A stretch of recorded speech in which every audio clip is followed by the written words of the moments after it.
2025ல் நம்ம என்ன செய்யணும் என்ன செய்யக்கூடாதுன்னு அந்த பதிவு தான் இது. ஓகே, 2025 வந்து ஆள போகிறது செவ்வாய்ன்னு எல்லாருக்கும் தெரியும். நான் சொல்லியிருக்கேன், நம்மளுக்கு வந்து 3 மடங்கு வாய்ப்புகள் பெருகும். 3 மடங்கு வாய்ப்புகள் பெருகுன்னு சொல்லும்போது வேலை வாய்ப்புகளாக இருக்கட்டும், பிஸ்னஸாக இருக்கட்டும், படிப்பு சம்மந்தப்பட்டதாக இருக்கட்டும், நம்ம படிப்படியாக மேலே சீக்கிரமாக க்ரோ பண்ணுவோம் அந்த 12 மாதத்தில். ஓகே, இப்போ இந்த 12 மாதத்தில் நம்ம க்ரோ பண்ணும் போது என்ன செய்யக்கூடாது, அதெல்லாம் செஞ்சா என்ன நடக்கும் மட்டும் சொல்றேன். உங்களோட லக்கு அதிர்ஷ்டம் கிடைக்க வேண்டிய வாய்ப்புகள் சுத்தமா போயிடும். என்னங்க அப்படி சொல்றீங்க? ஆமா, இது சத்தியமா நடக்கும். ஸோ இது நடக்கக்கூடாதுன்னா என்ன செய்யக்கூடாதுன்னு மட்டும்தான் நான் இந்த வீடியோல சொல்ல போறேன். ஓகேயா? ஒன்னாவது, நம்ம பாய்ச்ச துணிமணிகள் நீங்க தானமா கொடுக்க போறீங்கன்னா தாராளமா கொடுக்கலாம். அது நல்ல செயல் தான், நான் இல்லைன்னு சொல்ல மாட்டேன். பட் அந்த துணிமணிகளை கொடுக்கற முன்னாடி குறைஞ்சது ஒரு 24 மணி நேரம் நல்ல கல் உப்பை போட்டு ஊற வச்சுட்டு காய வச்சுட்டு நல்லா அயர்ன் பண்ணி நீங்க கொடுங்க. ஓகேயா? இந்த மெத்தட் நீங்க செய்யாம கொடுத்தீங்கன்னா என்ன நடக்குன்னா, உங்களோட அதிர்ஷ்டம் ஃபுல்லா போயிட்டு உங்களுக்கு ஃபுல்லா துரதிர்ஷ்டம் தான் வந்து உக்காந்துருக்கும் 12 மாசத்துக்கு மேல. ஸோ நீங்க 12 மாசத்துக்கு மேல அடின்னு படுவீங்க. ஓகேயா?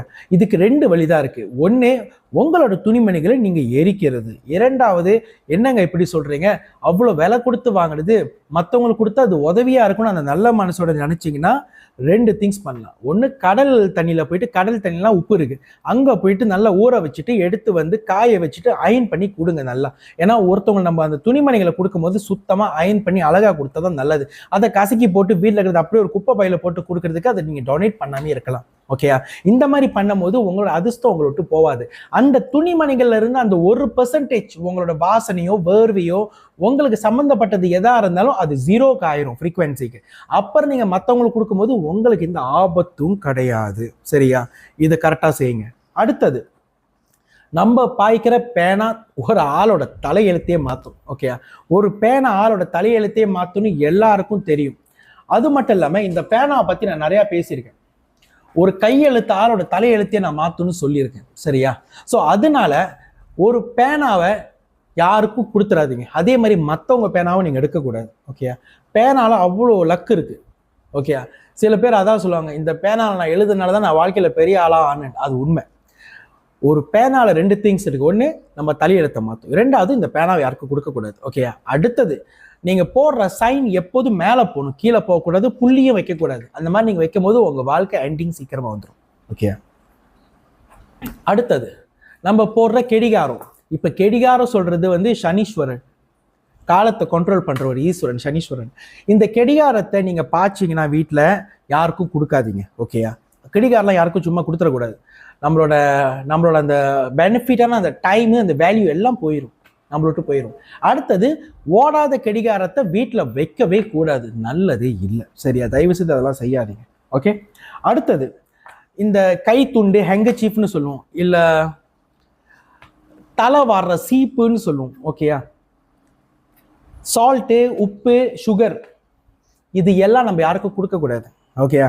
நான் சொன்ன ஹெங்கச்சீஃபு, தலை வாடுற சீப்பு, சால்ட்டு, உப்பு, எதுவும் நம்ம யாருக்கும் கொடுக்கக்கூடாது. அப்படி கொடுத்தா என்ன ஆகும்? நம்ம அதிர்ஷ்டம் விட்டு போயிடும். ஓகேயா? செய்யாதீங்க. வேணுமா புதுசாக வாங்கி கொடுங்க. அடுத்தது, நம்ம படுக்கிற பெட்டில், நம்ம வீட்டு பெட்டில் 3rd பர்சன் படுக்கக்கூடாது. ஓகேயா? 3rd பர்சன்னா உங்களை தவிர்த்து யாரு படுத்தாலும் 3rd பர்சன் தான். இப்போ ஹஸ்பண்ட் மனைவியை தவிர்த்து 3வது ஆள் படுத்தாலும் 3rd பர்சன் தான். ஓகேயா? ஸோ உங்களோட அதிர்ஷ்டம் எல்லாமே உங்களை விட்டுட்டு போயிடும். ஸோ அந்த மாதிரி படுக்க விடாதீங்க. அப்படி மற்றவங்க படுத்த என்ன ஆகும்னா அவங்களோட துரதிர்ஷ்டம் உங்களுக்கு வரும். கடைசி, பெண்களோட பெங்கல்ஸு, இந்த குங்குமம், இதெல்லாம் கொடுக்கக்கூடாது. சரியா? இப்படி கொடுத்தீங்கன்னா என்ன ஆகும்? உங்களோட அந்த லைஃப் லாங் கிடைச்ச பிளஸ்ஸிங் உங்களை விட்டு போய் மற்றவங்களுக்கு போயிடும். அப்போனா என்ன சொல்ல வரேன்னா அல்பாயுசு ஆவாங்கன்னு சொல்ல வரேன். நீங்கள் இல்லை, கட்டுனவங்க அல்பாயுசு ஆவாங்க. ஸோ இதெல்லாம் கொஞ்சம் சீரியஸான திங்ஸ் தான். இவந்தோ நான் சிரிச்சுக்கிட்டு சொன்னாலும் நான் வந்து சீரியஸான டாபிக் அழகாக விலைக்கு தான் நான் சொல்கிறேன். ஸோ இந்த மெசேஜ் உங்களுக்கு நான் புரிஞ்சிருக்கும்னு நினைக்கிறேன். 2025 இதெல்லாம் செய்யாதீங்க. அதே டைம் வந்து உங்களுக்கு டிஃப்ரென்ஸ் நல்லா தெரியணும். என்னோட லைஃப்பில் நான் க்ரோ பண்ணணும், என்னோட அதிர்ஷ்டம் பெருகணும், பிஸ்னஸ் பெருகணும், வேலை வாய்ப்பில் நான் அடுத்த உத்தியோகத்துக்கு போகணும், பிள்ளைங்களோட படிப்பு நல்லா ஃபோக்கஸ் ஆகணும், பிள்ளைங்க நல்லா படித்து கிரேட்ஸ் எடுக்கணும், அதெல்லாம் உங்களுக்கு வேணும்னா நான் என்ன ரெக்கமெண்ட் பண்ணுவேன்னா HKSS டிவைனிட்டி கிறிஸ்டலைஸ் வாட்டர் வாங்கி பாருங்க. நான் ஏற்கனவே சொல்லியிருக்கேன். இது கிட்டத்தட்ட ஒரு 2.5 வருஷமா மலேசியாவில் கிடைக்கும். இப்போ அடுத்த வருஷம் பார்க்கணும் 3 வருஷமா ஆக போகுது. கிறிஸ்டல் வாட்டர் மூலியமா 18 பெனிஃபிட்ஸ் இருக்கு. படிப்புக்கு, வேலைக்கு, வியாபாரத்துக்கு, நிம்மதியான தூக்கத்துக்கு, ஹெல்த் இஷ்யூக்கு, பீஸ்ஃபுல்லான லைஃப் உங்களுக்கு கிடைக்கும். ஸோ யார் ஒன்றும் இந்த கிறிஸ்டல் வாட்டர் ஒன்றும் பாய்க்காமல் இருக்கீங்களோ நீங்களே தட்டி டிக்டாக்ல வாங்கிக்கோங்க. டிக்டாக்ல தவிர்த்து எனக்கு 25 வெண்டர்ஸ் இருக்காங்க. மலேசியா, சிங்கப்பூர் வரைக்கும் நாங்கள் சப்ளை பண்ணிட்டு இருக்கோம். ஓகேயா? ஸோ இதில் 2 இருக்கு. ஒன்று பாடி ஸ்ப்ரே இருக்கு, ஒன்று குடிக்கிறது இருக்கு. ஸோ 2மே இருக்கு. நீங்கள் உங்கள் உடம்புல ஸ்ப்ரே பண்ணலாம், வீட்டில் ஸ்ப்ரே பண்ணலாம், குடிக்கிறது இருக்கு, எங்கே வேணாலும் நீங்கள் எடுத்துகிட்டு போகலாம். கிறிஸ்டல் வாட்டர் நீங்கள் பாய்க்கும் போது 21 டேஸ்லேயே உங்களுக்கு ஒரு நல்ல இஃபெக்டிவான ரிசல்ட் சத்தியமாக தெரியும். யாரால உங்களை நீங்கள் ஒன்றும் வாங்கி பாய்க்கல, இதை வாங்கி பாய்ங்க. சரியா? நன்றி, வணக்கம், நமச்சிவாய. இன்பமே சொல்க, எல்லோரும் வாழ்க. இந்த வீடியோவை முக்கியமாக எல்லோருக்கும் ஷேர் பண்ணுங்க. நன்றி, வணக்கம், நமச்சிவாய.